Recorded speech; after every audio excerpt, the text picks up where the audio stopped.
Anda kembali di Berita Utama bersama saya Asri Gunawan. Saudara, saling serang antara Amerika Serikat, Israel, dan Iran sudah memasuki hari ke-12. Sejak 28 Februari, Amerika Serikat bersama Israel melancarkan serangan militer besar dan terkoordinasi ke Iran yang menargetkan para pemimpin Iran, fasilitas militer, serta gedung pemerintahan. Pemimpin tertinggi Iran Ayatollah Ali Khamenei pun tewas dalam serangan. Hal itu memicu reaksi keras dari Iran.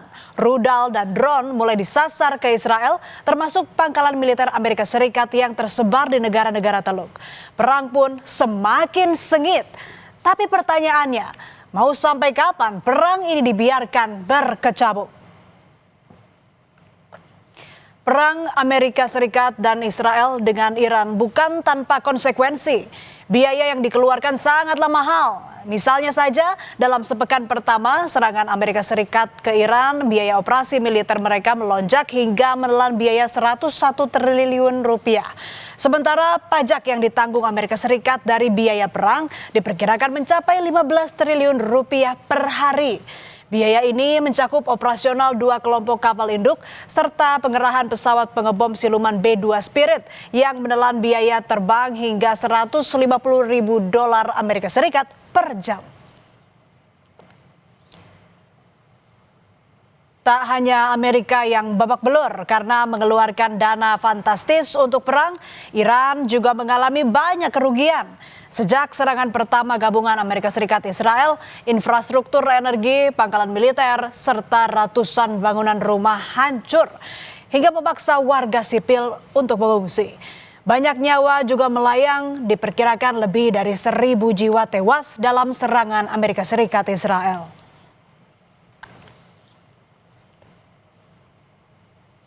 Operasi militer Amerika Serikat di Iran sebenarnya bisa saja segera berakhir, saudara. Karena Amerika Serikat sudah menang banyak. Setidaknya itu keyakinan Presiden Amerika Serikat Donald Trump. Salah satu alasannya karena Ali Khamenei sudah terbunuh dan kemampuan rudal, nuklir, serta infrastruktur Iran diklaim sudah hancur. Akan tetapi, Amerika Serikat akan tetap lanjut perang sampai Iran benar-benar kehilangan kemampuan untuk melawan dan bangkit. Sedangkan Iran juga bertaruh bisa bertahan lebih lama daripada Amerika Serikat Israel dengan membalikkan kondisi perang. Lalu di situasi yang semakin panas ini, siapakah yang nantinya benar-benar menjadi pemenang?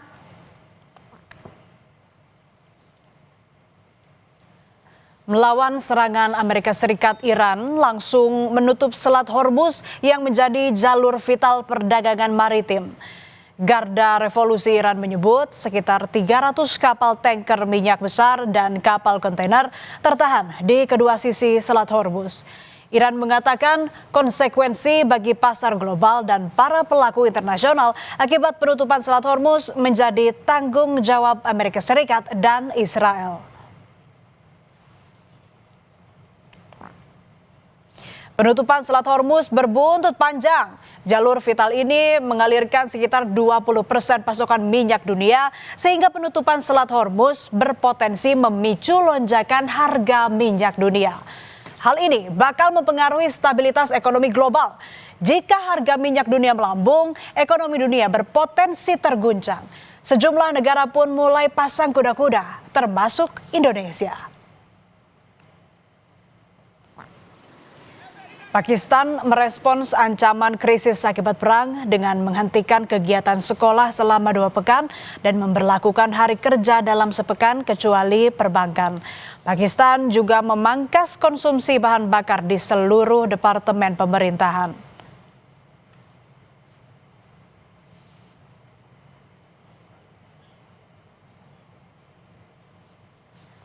Pemerintah Filipina menaikkan harga bahan bakar sebesar 17 sampai 24 peso atau sekitar 6.500 rupiah. Kenaikan akan diterapkan secara bertahap. Sementara Bangladesh mengambil kebijakan menutup universitas dan menghentikan operasi bus sekolah.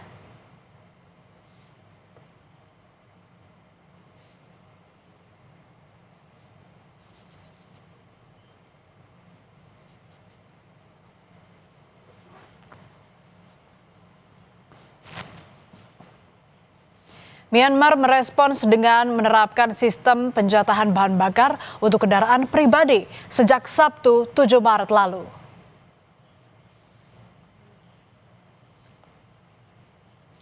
Ketergantungan impor minyak 40% juga membuat Indonesia sangat rentan atas gangguan di Selat Hormuz.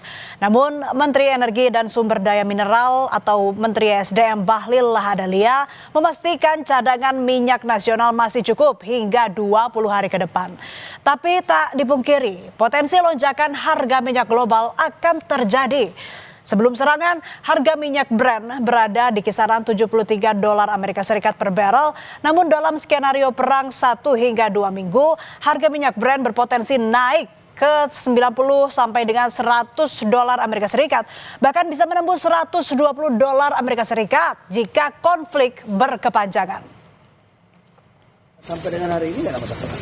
Tapi kan harga dunia kan pasti akan terjadi koreksi ketika kondisi geopolitik yang tetap terus memanas di Timur Tengah. Cadangan BBM nasional berapa? Masih cukup 20 hari. PBB akhirnya bersuara soal perang sengit antara Amerika Serikat, Israel, dan Iran yang belum juga usai. Sekretaris Jenderal Perserikatan Bangsa-Bangsa Antonio Guterres meminta pemimpin dunia menghentikan perlombaan senjata dan mulai berdamai. Guterres mendesak warga internasional meredam ketegangan dan mendorong para pemimpin dunia menghindari situasi yang berbahaya akibat konflik.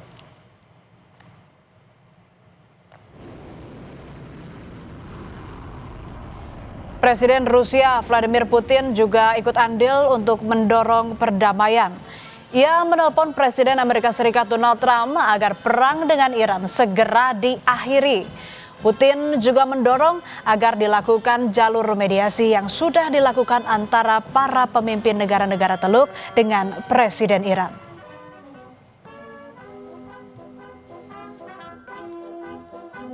Президент России высказал ряд соображений, направленных на скорейшее политико-дипломатическое урегулирование иранского конфликта, в том числе с учетом проведенных контактов с лидерами стран Персидского залива, с президентом Ирана Пезешкианом, руководителями ряда других стран.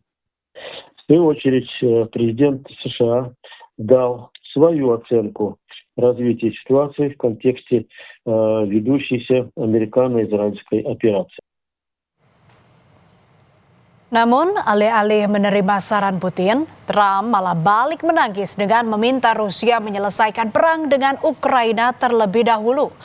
Trump menolak Putin ikut campur dalam perang melawan Iran.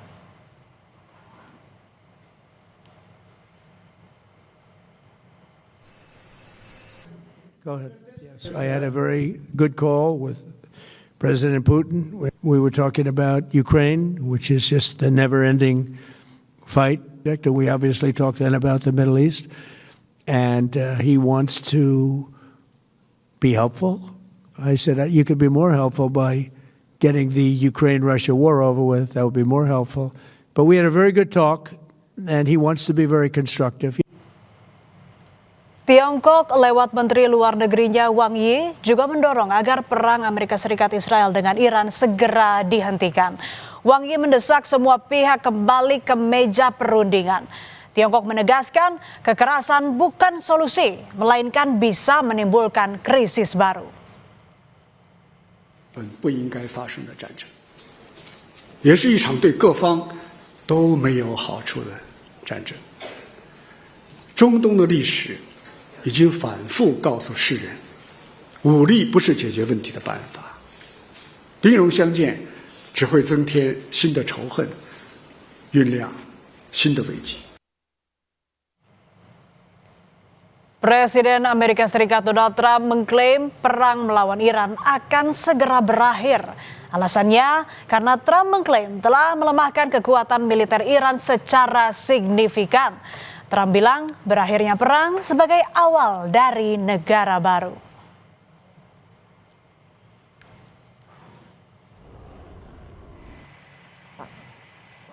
Di sisi lain, Iran melalui juru bicara Kementerian Luar Negerinya bilang mereka menolak gencatan senjata yang diusulkan oleh sejumlah negara termasuk Tiongkok, Prancis, dan Rusia.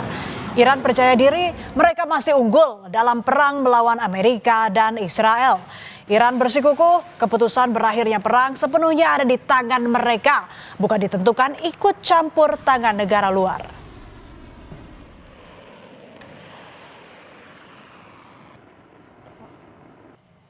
Hingga kini saudara belum terlihat tanda-tanda perang akan berakhir. Trump bahkan menimbang melancarkan operasi militer darat. Opsi ini nampaknya bukan omong kosong karena tujuan Trump adalah merebut cadangan uranium Iran yang disimpan di dalam fasilitas di bawah tanah. Iran bilang siap menghadapi wacana Amerika Serikat melancarkan serangan darat. Tapi jika perang jalur darat ini benar-benar dilakukan, dampaknya akan lebih masif dari aksi saling serang jalur udara. Korban sipil akan semakin banyak, kerusakan infrastruktur bisa bertambah, dan penderitaan akibat melemahnya ekonomi global. Konflik berkepanjangan antara Amerika Serikat, Israel, dan Iran tidak hanya meningkatkan ketegangan geopolitik di kawasan Timur Tengah, tetapi juga memicu dampak berantai terhadap ekonomi global. Negara yang berkonflik harus matang menghitung dampak dan risikonya, dan warga internasional juga mesti taktis mengupayakan perdamaian. Dunia menanti agar pihak yang berkonflik mampu duduk bersama membuka ruang perdamaian demi keselamatan dunia.